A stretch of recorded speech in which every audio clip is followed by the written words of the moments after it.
एक घर में एक बच्चा पैदा होता है। माँ उसे गोद में लेती है, पहली रात जाग कर गुजारती है। बाप बाहर खड़ा होकर दुआ करता है कि औलाद सलामत रहे। बच्चा रोता है, माँ अपने आराम को भूल जाती है। बाप सुबह काम पर जाता है, रात थक कर लौटता है। बच्चे की हर जरूरत को अपनी जरूरत से ऊपर रखता है।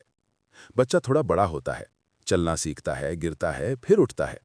माँ उसके घुटनों पर लगी चोट पर फूंक मारती है। बाप उसे साइकिल चलाना सिखाता है। दोनों उसके हंसने में अपनी सारी थकान भूल जाते हैं। स्कूल जाने की उम्र आती है। माँ सुबह जल्दी उठकर उसका टिफिन बनाती है। बाप अपनी कमाई से किताबें और कॉपी लाता है। कभी पैसे कम पड़ते हैं, फिर भी पढ़ाई नहीं रुकती। बच्चा पढ़ाई में कमजोर होता है तो माँ उसे समझाती है। बाप डांटता है, लेकिन दिल से चाहता है कि बेटा आगे बढ़े। बच्चा जवान होने लगता है। उसे दोस्त अच्छे लगते हैं, घर कम अच्छा लगता है। माँ की बात उसे पुरानी लगने लगती है। बाप की नसीहत उसे बोझ लगती है। वो बाहर की दुनिया को ज्यादा सही समझने लगता है।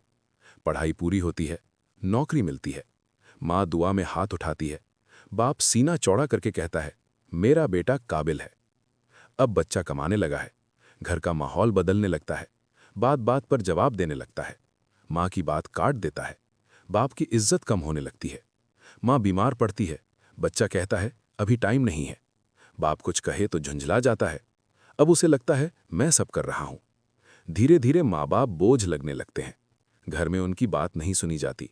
उनकी जरूरतें टाली जाती हैं। उनकी दुआओं की कद्र नहीं रहती। एक दिन झगड़ा होता है। बच्चा ऊंची आवाज में बोलता है। माँ रोती है। बाप खामोश रहता है।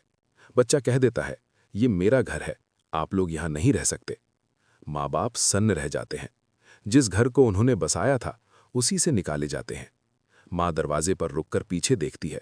बाप नजरें झुका लेता है। बच्चा दरवाजा बंद कर लेता है। समय बीतता है। बच्चे के अपने बच्चे होते हैं। वही सवाल, वही जिम्मेदारी, अब वही परेशानियां। एक दिन उसका बच्चा भी जवाब देता है। वो भी बुरा लगता है। तब उसे माँ की आंखें याद आती हैं। बाप की खामोशी याद आती है। समझ आता है, जिस तरह किया वैसा ही लौट कर आता है।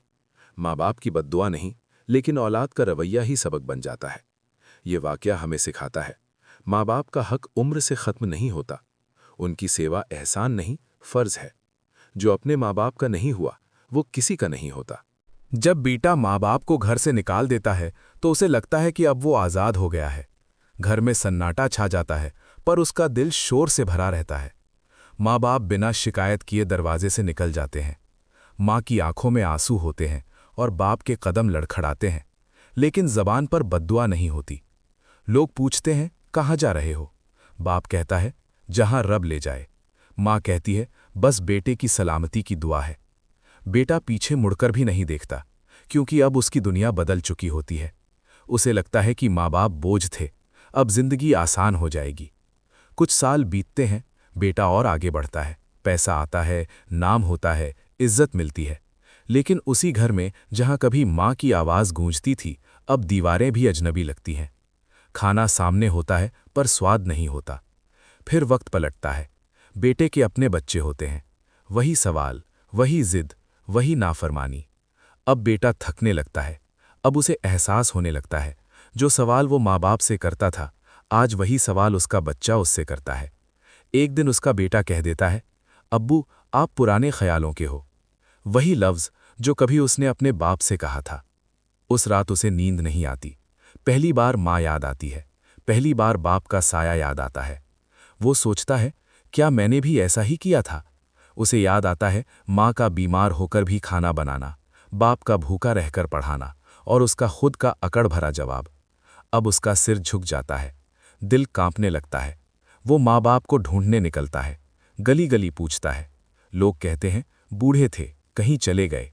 किसी को नहीं पता वे जिंदा हैं या नहीं। आखिर एक दिन एक छोटी सी मस्जिद में वो अपने बाप को देखता है, कमजोर, झुके हुए, लेकिन सुकून में।